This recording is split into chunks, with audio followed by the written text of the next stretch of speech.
Welcome to the Great Basin Fire Potential Briefing for Sunday, July 19th. This is Gina Palma.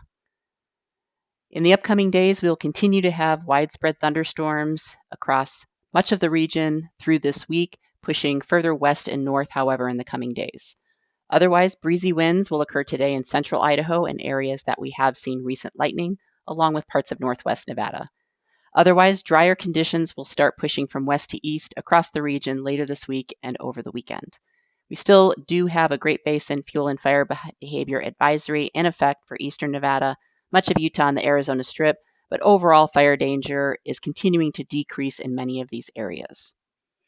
Looking at our fire potential impacts, thunderstorms today will start to push further north along the Sierra front and will be a mix of wet and dry. And also we'll see some thunderstorms, probably more isolated across Idaho, which will also be a mix of wet and dry. But you can see those gusty winds in parts of Idaho today with gusts generally in the 20 to 30 mile per hour range. Otherwise, wetter showers and thunderstorms continue further south in many of the same areas we continue to see them. Over the next couple of days, that moisture continues to push north across the region, so we will see increased showers and thunderstorms in the north towards Monday, Tuesday, and into the middle of next week, with probably a peak of the moisture towards Wednesday for Idaho. We currently have some heat advisories out by the National Weather Service for parts of Idaho for these continued hot temperatures and some flood products for parts of Utah.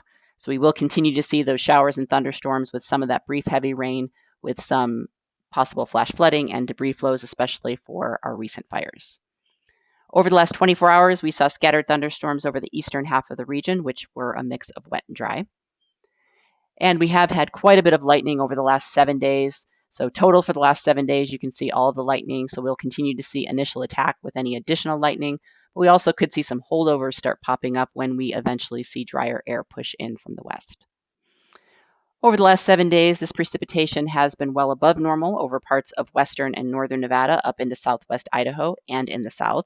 However, across Utah and southern areas, this precipitation being associated with thunderstorms has been pretty spotty with some of the heavier amounts, and you can still see plenty of drier pockets even after a week of thunderstorms in the lower elevations.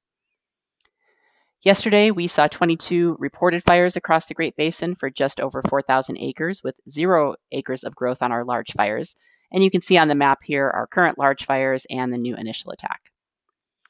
Morning satellite conditions shows more extensive cloud cover in the far south, and also some scattered clouds moving up across Idaho with significant smoke impacts in the north. Looking at our forecast for smoke impacts the next couple of days, from the fires in Oregon, we will continue to see that smoke push east across Idaho and into northern Nevada the next couple of days. Looking at our fire danger conditions, all areas continue to decrease a bit, at least in the south and east. You can see some of these arrows in western Nevada are on the rise or have been on the rise over the last couple of days with drier air moving in, but we will see more moisture here over the next couple of days. So kind of a mixed bag with respect to our fuels across the region. But still up north, plenty of areas above the 80th percentile in parts of Idaho. And you can see from the charts up on the Payette here in the top right, those ERCs will just continue to climb. We will see some moisture and thunderstorms, but not the wetting rains that we'll see further east. So we will see fire danger becoming a bit more critical in the far north. In the south, where we've seen the dramatic drop in ERCs, we actually will see those start to creep up towards the end of the week or in the weekend when we see a little bit less moisture. Looking at the overall weather pattern, high pressure still dominating to the east with a series of low pressure areas moving north off the west coast. So that pattern really won't change, keeping us in this daily period of thunderstorm with the exception of pushing that moisture north and east across the region. We have no high risk across the region, but still moderate risk for the north and western areas the next few days. With that lightning, still expecting initial attack and the potential for large fires, at least in the short term.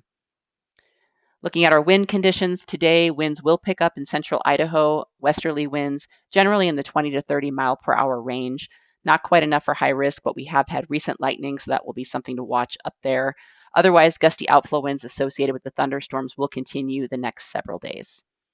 Relative humidity will be driest in the north and west today and into tomorrow, but we will see some moderating conditions as we go into Tuesday and Wednesday, with continued higher humidities across southern and eastern areas, especially in the higher elevations.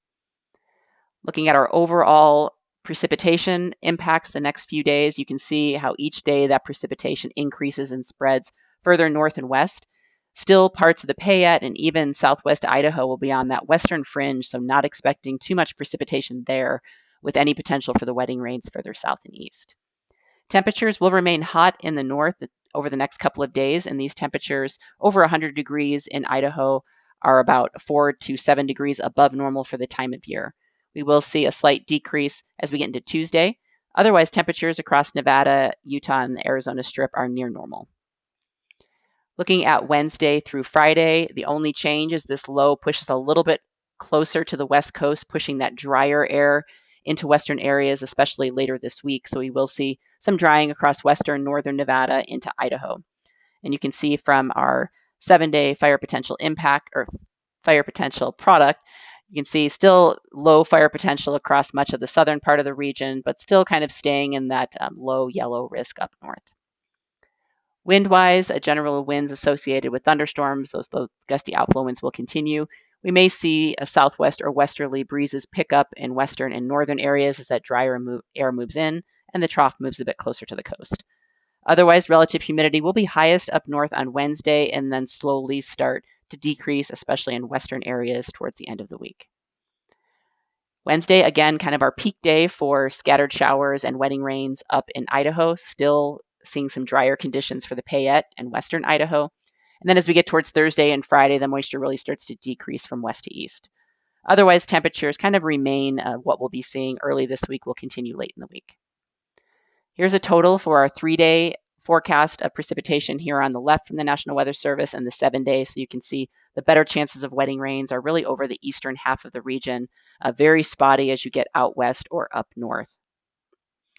And then the recap of our 7-day significant fire potential outlook: no high risk, but still seeing drier, moderate risk areas in the north and west over the next couple of days, and those will moderate towards midweek and may potentially return by the weekend. The 6 to 10-day outlook, taking us from July 24th to the 28th, still shows above normal temperatures and that above normal precipitation signature. This takes us through July 28th. I will say probably towards the 27th and 28th, we'll likely see some drier conditions, potentially region-wide as we go into that week of July 28th, at least for a few days before the next return of moisture. That concludes our webcast for today. Check back tomorrow for the latest updates.